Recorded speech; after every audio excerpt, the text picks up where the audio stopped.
Dapat daw ay ipatokhang agad etong si Nadia Montenegro. Pinag-leave daw at paiimbestigahan nga daw ayon kay Mr. Robin Padilla. Natural lamang na itatanggi niya yan. Kuno ay vape lang naman yung kanyang gamit.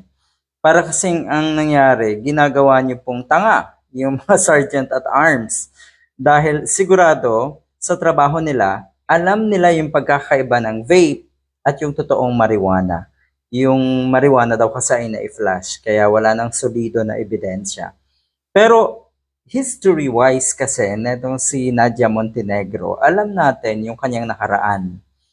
Alam natin na ito ay nagkaroon ng relasyon with Baron Geisler.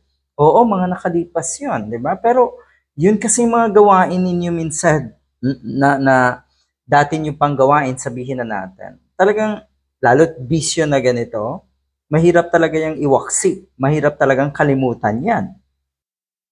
At ito pa, ang statement mismo, hindi daw siya gumagamit ng marijuana sa loob ng Senado. O baka kasi gumagamit sa labas. Pero yun nga, sa comfort room naman daw naamoy ng mga sergeant at arms etong ang marijuana mismo. 2 beses na atang nasita ito ng sergeant at arms.